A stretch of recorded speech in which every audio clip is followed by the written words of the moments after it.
Well, hi, it's Susan Berkley from greatvoice.com. And today I want to talk a little bit about in the inside voiceover easing, about what to do when you actually get booked for a spot and you have to show up at a recording studio.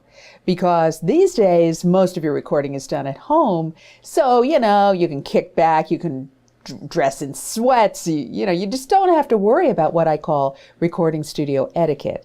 But it's a whole other thing when you are actually in a professional studio and there are clients, maybe casting directors, maybe even sometimes there are attorneys there. There's always an audio engineer who's directing your session, and you want to make sure that, especially if you've not done this before, that you look like you know what you're doing. So I want to talk about a few key things that will help you and make you look like a real pro, okay? So the first thing is your headphones. In the recording studio, you probably are going to need to wear headphones in the voice booth because you'll have to hear what the audio engineer or the director is saying. Sometimes they're phone patched in, so you're hearing them in your headphones. When you're at home, maybe you're not working with headphones at all. So the first thing to remember when you're in an outside studio is to keep your headphones around your neck while they're setting the level. And the reason is you don't want them on your ears because sometimes there's feedback that could blow your ears out and damage your hearing. So you don't want to do that. The next thing they'll do is ask you to set a level. Don't tap on the microphone and say, testing 1, 2, 3, is this thing on? Those mics are very expensive. You will freak out the audio engineer, so just don't do that. The best way to set a level in a voiceover is to actually read the copy the way that you think it should be read. And then the audio engineer will set the levels for you as you're reading it. And here's a tip.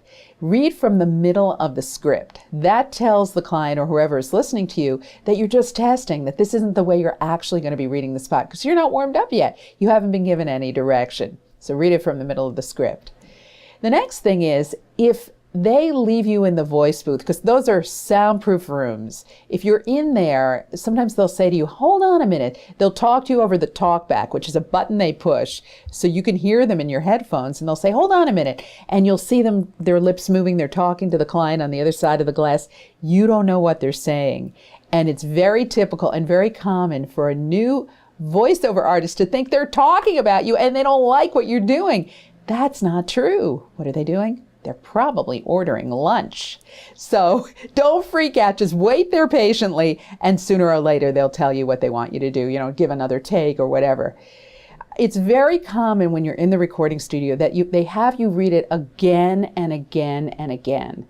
That again doesn't mean you stink. They might use the very first take, but what it does mean probably is that they want a lot of choices to be able to use, and then they'll edit the best takes together. And then eventually they'll say, it's a wrap, which means they have what they like.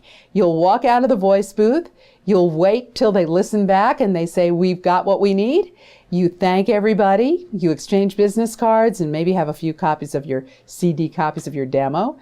Don't forget to ask the audio engineer for a copy of the job and offer to pay for it or provide an audio CD. And actually, it's helpful if you bring a flash drive, a pen drive with you. So sometimes they can just throw it right on there because it's hard to go back later. You might never get the recording of what you did.